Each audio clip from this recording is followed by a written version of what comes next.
Numéro 8. 14 ans de persécution en France. J'enregistre cette vidéo le mercredi 19 octobre 2022 à Reims en France. Comme aujourd'hui, il y a 14 ans, le 19 octobre 2008, je suis entré en France, plein de jeunesse et de santé, avec l'espoir d'oublier la mauvaise expérience avec l'ambassade américaine et de recommencer ma vie au pays de la démocratie et des droits de l'homme.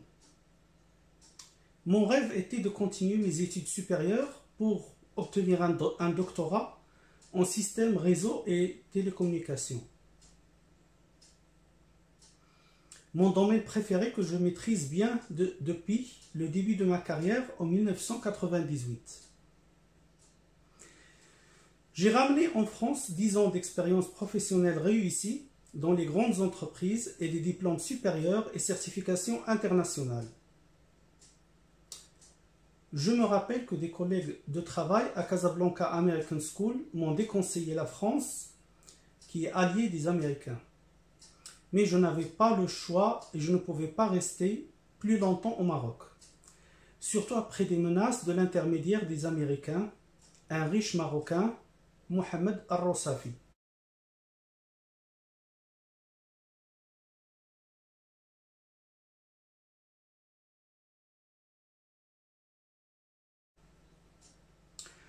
Qui m'avait rencontré à plusieurs reprises pour médiation.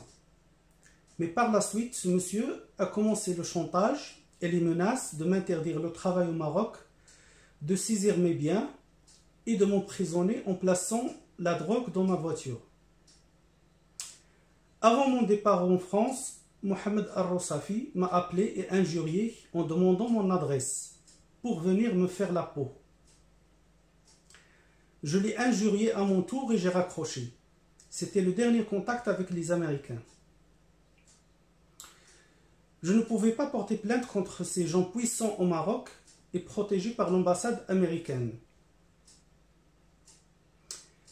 Lors de mon séjour à Nice de 2008 à 2010, je me suis concentré sur mes études de Master 2 à l'université de Nice Sophia Antipolis.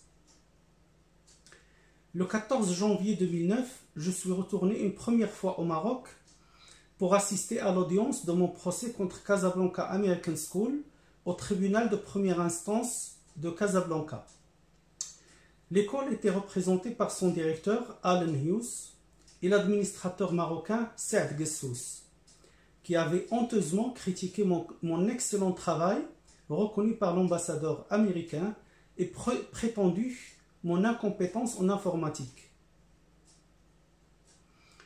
Je vais parler en détail de mon expérience à Casablanca American School dans une prochaine vidéo.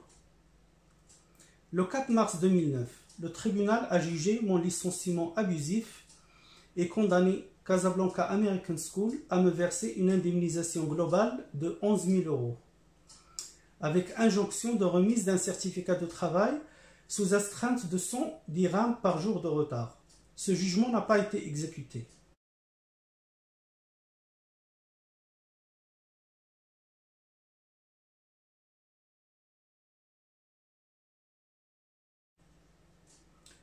En août 2009, je suis retourné une seconde fois au Maroc pour visiter ma famille. Quelques jours avant mon retour en France, un policier motard m'a laissé une convocation par la police judiciaire de la préfecture de police de Casablanca, non datée et sans précision des motifs.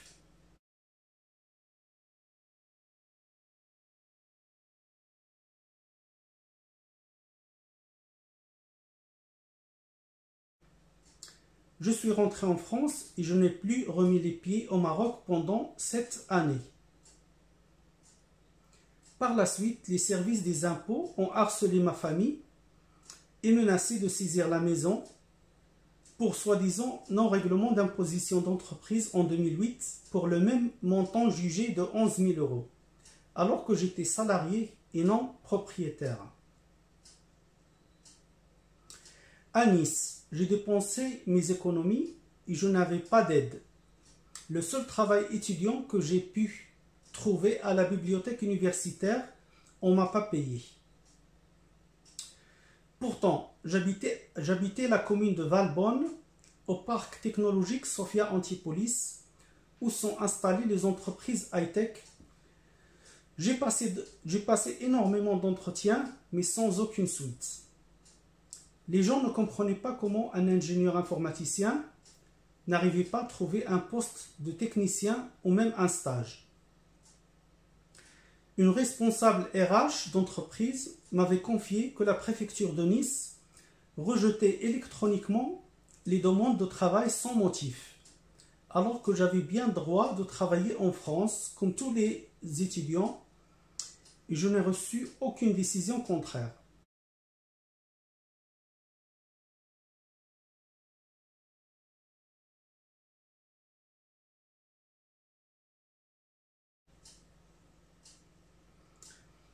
Cette dame a confirmé que je n'aurai jamais de travail au département des Alpes-Maritimes et m'a conseillé d'aller à Paris.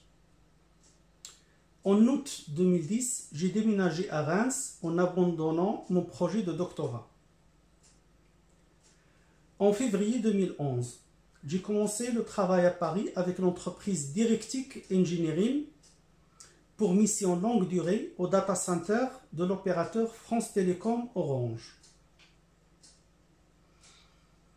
J'étais rapidement confirmé et mon travail apprécié. J'ai assuré aussi des astreintes et effectué des heures supplémentaires. Ma situation s'est stabilisée. Fin 2011, des salariés m'ont informé d'une enquête de la préfecture de police de Paris par rapport à mes problèmes au Maroc et m'ont conseillé de ne pas rester à Orange. Le 11 janvier 2012, le directeur Alfred Klatt m'a convoqué et demandé sans raison de ne plus sortir pendant la pause déjeuner. Il a menacé d'arrêter ma mission chez Orange.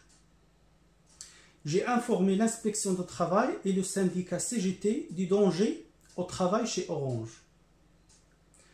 Le 21 février 2012, j'étais violemment attaqué par surprise et agressé au bureau devant plusieurs témoins.